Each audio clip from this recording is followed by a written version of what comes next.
Cabe à lei complementar regulamentar os princípios das imunidades, lembra disso? Lá no artigo 146, não precisa voltar não, tá?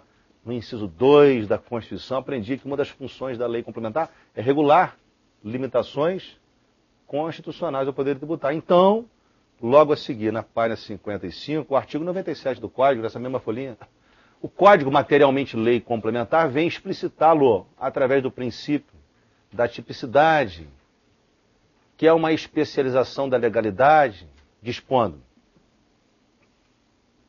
Somente a lei poderá, cabe à lei, instituir ou extinguir. Aumentou, tá vendo? 2, majorar ou reduzir. Não lê essas exceções não, tá? Essas ressalvas aí você deixa de lado, não pode ler aí não. Essas ressalvas do inciso 2 estão derrogadas, ou seja, parcialmente revogadas. A gente vai melhorar isso depois, não pode ser lido pelo código não, ressalva esquece. 3. Só uma lei pode instituir novas hipóteses de incidência, entenda-se novos fatos geradores. 4. Só uma lei pode fixar alíquota ou definir base de cálculo. Observa, inciso 3, fato gerador. Inciso 4, base de cálculo e alíquota. Lembra disso? São os elementos que compõem a estrutura do tributo. Vai prestando atenção, tem que estar na lei. A lei tem que defini-los.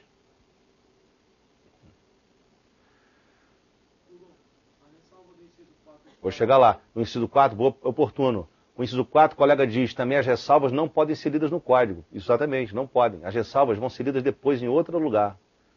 No código, essas ressalvas não estão totalmente recepcionadas. Não vou entender isso agora, daqui a pouco eu entendo. O inciso 5 diz, só a lei pode combinar penalidade. Multa tem que ser prevista em lei, assim entenda. E o inciso 5, só a lei pode dispor sobre as hipóteses de exclusão, suspensão, extinção do crédito. Isso é aula do futuro, não é para agora. Legal. Então vê se eu entendo. Uma lei cria um tributo. Artigo 2º. Ela delega ao Poder Executivo a função de definir a alíquota e o fato gerador. Pode ou não pode? Lógico que não, porque a alíquota tem que estar na própria lei. Que fato gerador também tem que estar na própria lei. Não pode a lei delegar ao Poder Executivo. Estará violando o princípio da legalidade. Entendeu? Qual é o seu nome mesmo? Esqueci. Oi? Lenise. Lenise? Entendeu? Então eu vou te perguntar. Brasil inteiro assistindo. Tô brincando. Legal. Futura colega, melhor assim. A pergunta é, poxa, o Lugon falou assim, uma lei não pode dizer fica instituído o tributo e no artigo 2º deixar a cargo do decreto a definição do fato gerador. Não pode. Nem da alíquota, nem da base de cálculo, porque isso é reserva da lei também. Não. E se fosse publicada uma emenda constitucional, isso nunca caiu em prova, é para você pesquisar. E se fosse publicada uma emenda constitucional dizendo assim, gente, a partir de hoje, fato gerador, base de cálculo e alíquota de tributo podem ser previstos em decreto. Diga você o que você acha. Agora tem uma emenda constitucional autorizando, não é lei não, é emenda constitucional. O que você diz?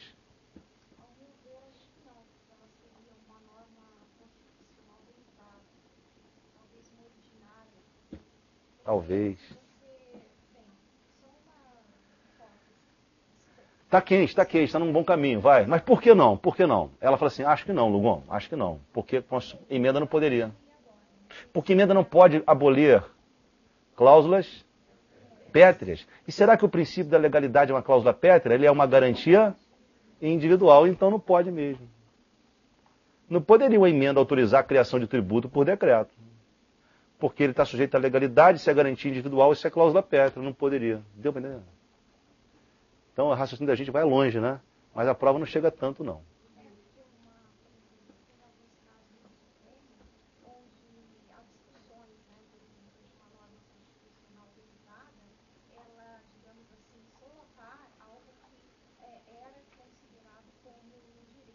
Assim, mas aí são casos específicos. Nesse caso está mais fácil para a gente, está mais fácil? Legal, vamos às exceções. Professor, quais são as exceções ao princípio da legalidade? Tem que virar folhinha, eu acho.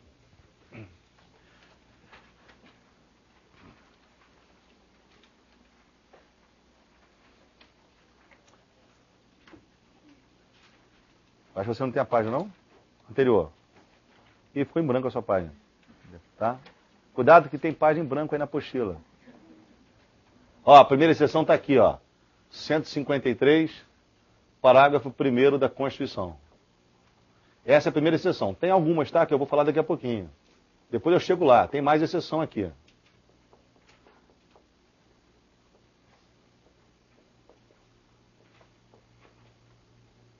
Vamos começar pela primeira.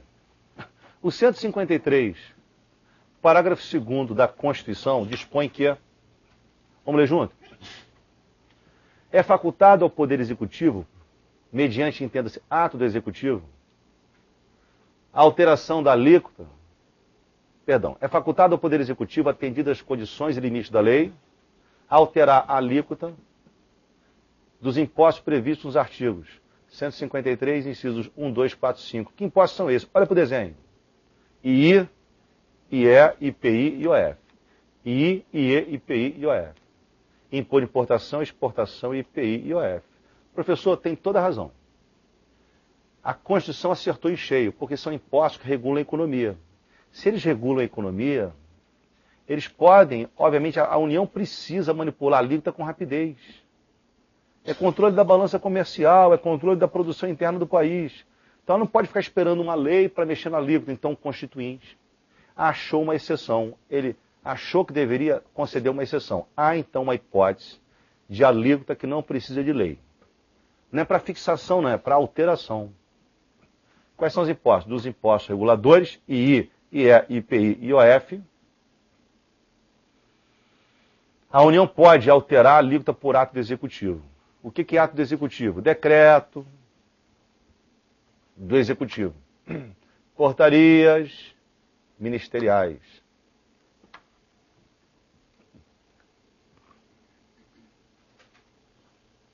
Mas fica atento, porque aí está escrito que o decreto ou a portaria, entenda-se, ato executivo, pode alterar a alíquota. Base de cálculo não, hein? Base de cálculo não. Eu estou lendo 153, parágrafo 1º da Constituição. Eu não passei desse assunto. Eu estou na Constituição. Exceção à legalidade e autorização para se alterar a alíquota desses impostos. Base de cálculo só por lei. E mesmo assim, se quiser ultrapassar o limite máximo ou mínimo previsto em lei, tem que ser por outra lei. O decreto se limita aos limites da lei. Não pode majorar nem além, nem reduzir abaixo do limite da lei. É chamada exceção ao princípio da legalidade tributária. É bom notar que o imposto de guerra não está incluído, percebeu? Imposto de guerra não é exceção não, hein? As exceções são esses 4 impostos apenas. Mas eu deixei de graça para o meu aluno, no final da folhinha, a leitura... Lembra aquelas ressalvas do artigo 97, que eu falei para não ler? Eu deixei uma ressalva daquela como exemplo. Olha o artigo 21 do Código, logo abaixo na folhinha.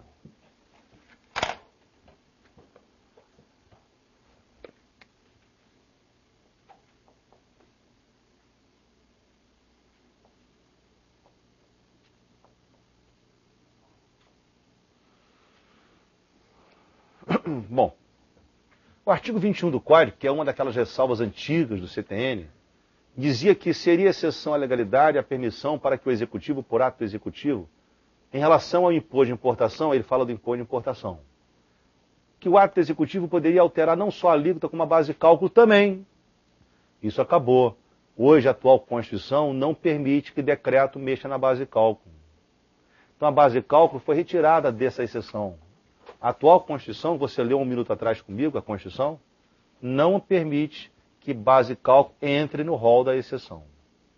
Não permite. Então o artigo 21 do Código foi parcialmente revogado. Por isso que eu falei derrogação.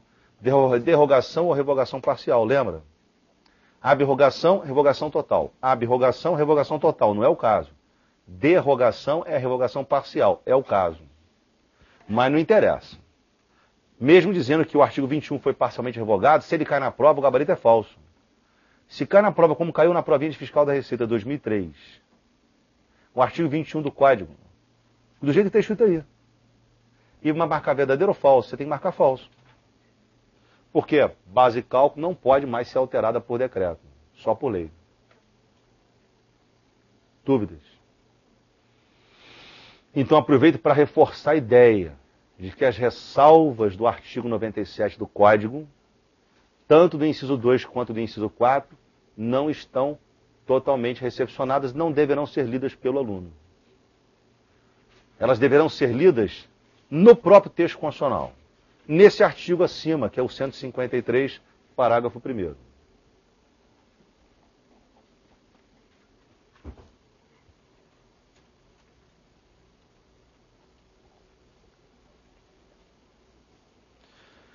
Vira a folhinha. Na página seguinte eu tenho uma segunda exceção à legalidade, que eu incluí aqui agora. Lembrei, ó. É o tal do ICMS monofásico. Também chamado ICMS de incidência única, ou monofásico. Ele está previsto, ó, nesse artigo aqui. Eu teria que abrir. Me empresta aqui. Vou ver. Não. Só achar na folhinha para você. Ih, mais um que cai. Vou achar na folhinha um artigo para você, ó. Na folhinha está na página 90 e alguma coisa.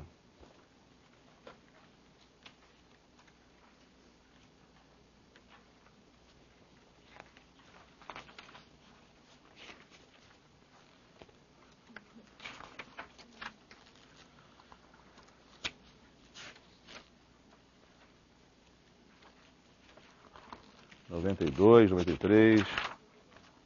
Está na página 92.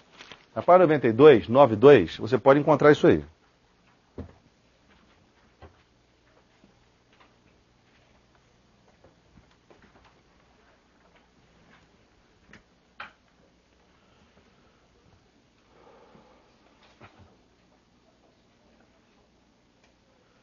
O que diz o artigo 155, parágrafo 2º, inciso 12 da Constituição, na linha H? Na verdade, o inciso 12 desse parágrafo 2º fala da função que exerce a União por lei complementar federal em se tratando de ICMS. E uma dessas funções da União por lei complementar federal, na linha H, é criar um rol, uma lista de combustíveis e lubrificantes que poderão ser tributados pelo Estado com ICMS, mas um ICMS que tem incidência única, ou chamado ICMS monofásico. Não entendi. Imagina só, o ICMS, via de regra, é um tributo plurifásico. Plurifásico é: saiu a mercadoria, recolhe ICMS. Você revendeu, recolhe de novo. Ele vendeu, recolhe de novo. E assim vai. Mas cada operação você vai bater o recolhido nas operações anteriores. Ele é plurifásico e não cumulativo. Não é?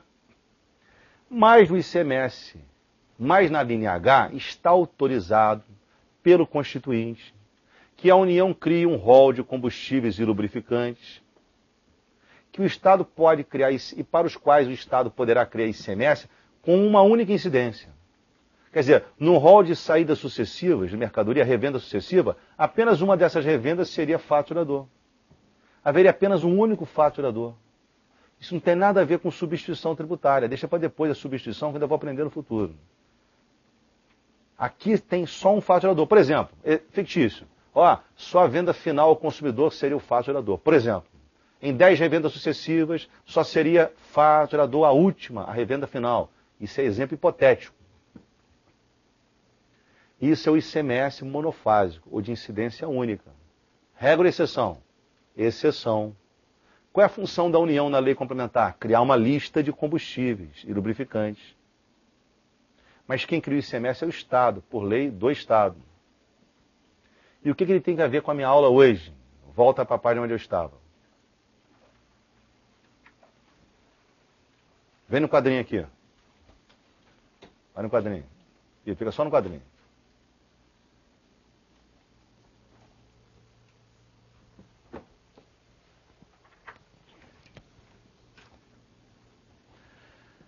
Lá na Constituição, no artigo 155, está vendo no quadrinho? Parágrafo 4º. No inciso 4, o que está dito? Que a alíquota dele é fixada por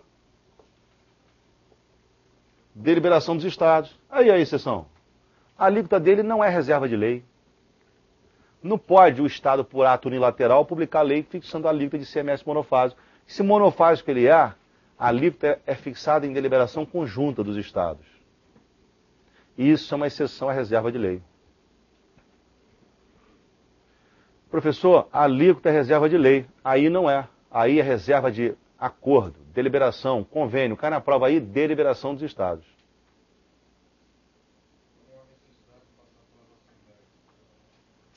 Há necessidade de acordo.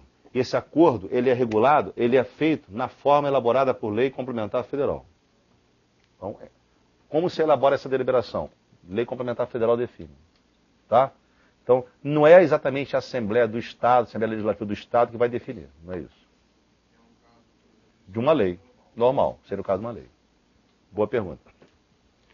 Ó, acabei de verificar a segunda exceção ao princípio da legalidade. É bom falar também que no caso do ICMS monofásico, se você quiser dar uma lidinha na linha C, eu agradeço. Na linha C, logo a seguir, diz assim, a alíquota dele poderá ser reduzida e depois reestabelecida, não se lhe aplicando o disposto no artigo 153b, que é o princípio da anterioridade. Quer dizer, no seu reestabelecimento, ele dispensa a anterioridade.